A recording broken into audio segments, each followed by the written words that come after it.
and boys, let's learn adjective clauses outside the class. Let's go!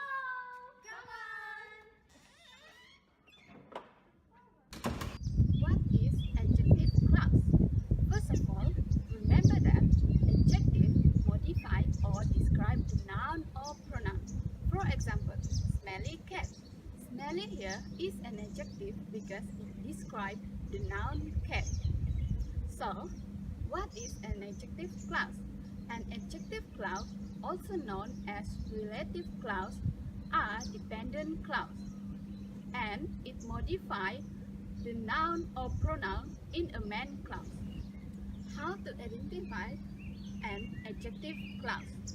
An adjective clause often begins with who, whose, whom, which, where, when, and that. An adjective clause acts just like conjunction. It connected two sentences together. For example, John is a man. He worked hard. In order to form a complete sentences using these sentences, we use relative pronoun who. Who here referring to the subject John. The complete sentence is John is a man who worked hard.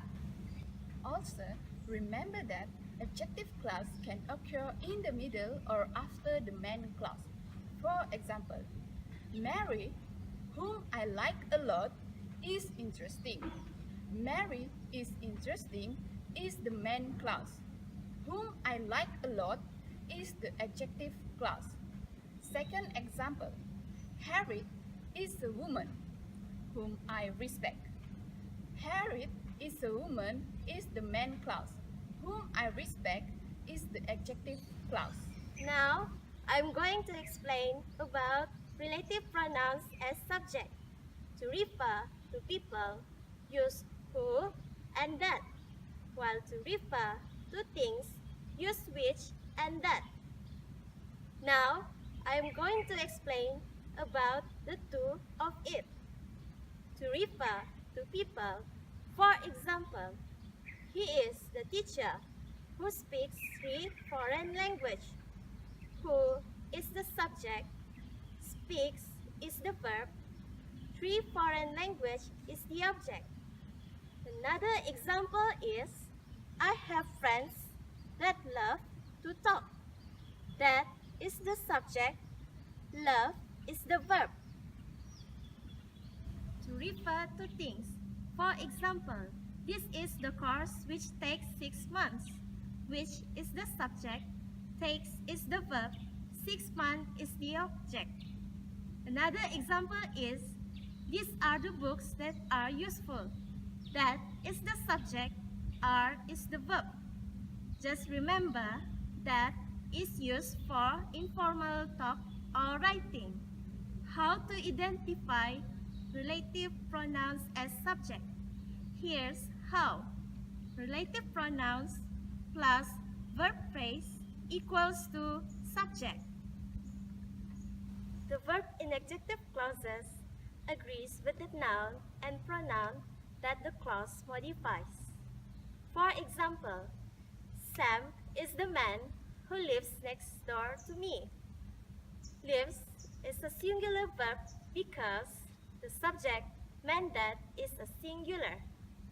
Other example is, there are many people who have taken this personality test. Have taken is a plural verb because the subject, many people, is a plural. Now, let us proceed to relative pronoun as objects. To refer to people, we use whom, who, and that as the object of verb in adjective clauses. For example, Mr. Pitkin, whom I mentioned yesterday, is my boss. Whom is the object in the adjective clause which refers to Mr. Pitkin.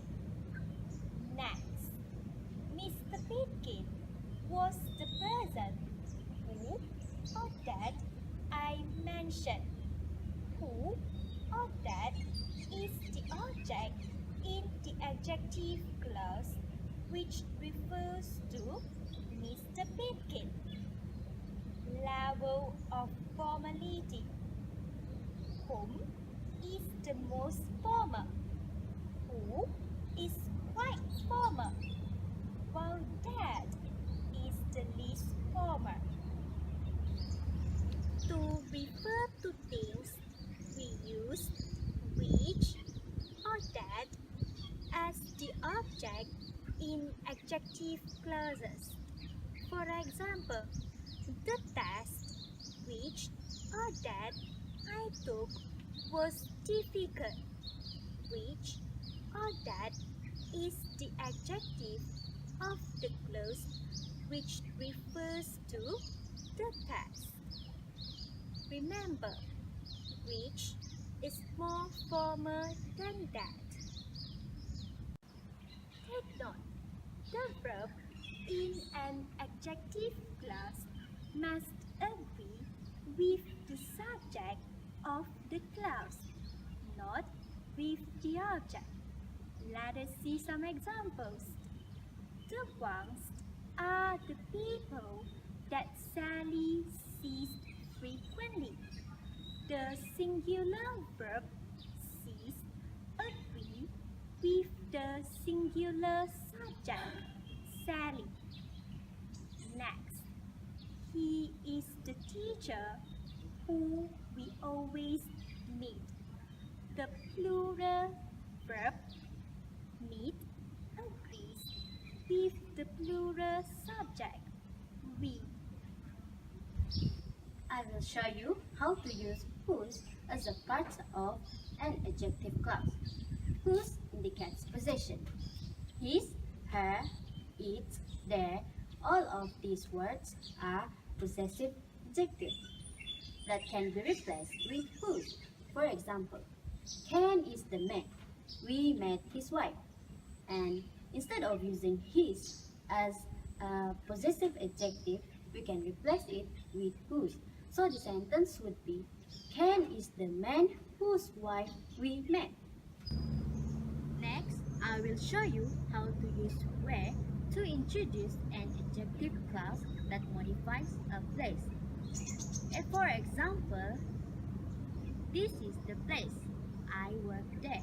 We can change there with where. So the sentence would be, this is the place where I work. And remember that we can also change that with where. For example, Kota Kinabalu is a city that has a beautiful scenery. And lastly, how to use when. We can use when or that to begin an adjective clause that modifies a noun of time. For example, I can't think of a time I wasn't happy. I wasn't happy is an adjective clause. So when we add when or that to the sentence would be, I can't think of a time when I wasn't happy. Or I can't think of a time that I wasn't happy. Hello, now I'm going to explain to you about identifying and non-identifying adjective clause. First, identifying is an adjective clause that distinguishes one person or thing from another. It is also called as an essential, and it refers to the general people and thing. For an example, the man who delivers the mail is friendly. The adjective clause here is who delivers the mail, right? So, it refers to the man in the general aspect. So, it means that any man in the world who delivers the mail is friendly. And I didn't mention the name or person because I want to say that it is in general aspect. Second, non-identifying is an adjective clause that adds extra information and does not distinguish one person or thing from another. It is also called as non-essential, and it refers to the specific person or thing. Let me give you an example. The one who delivers the mail is friendly.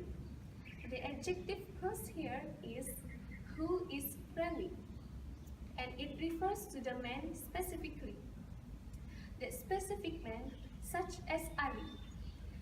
He is the one who delivers the mail and is friendly here. And I only mention Ali because he is specific. Remember, you can omit relative pronoun in adjective clauses only if it is the object in the main clause. For example, the man who you met on Friday is Tariq. The object in this sentence is Tariq, so when you omit the relative pronoun, it still got the same meaning. The man you met on Friday is Tariq. But you cannot omit relative pronoun in non-identifying adjective clause. For instance, that's Tariq, whom you met on Friday. If you omit the relative pronoun whom, it becomes ungrammatical. For example, that's Tariq, you met on Friday. Lastly, you need to remember, please don't use that as a relative pronoun in the non-identifying adjective clause. That's all. See you in the reinforcement class. Swag!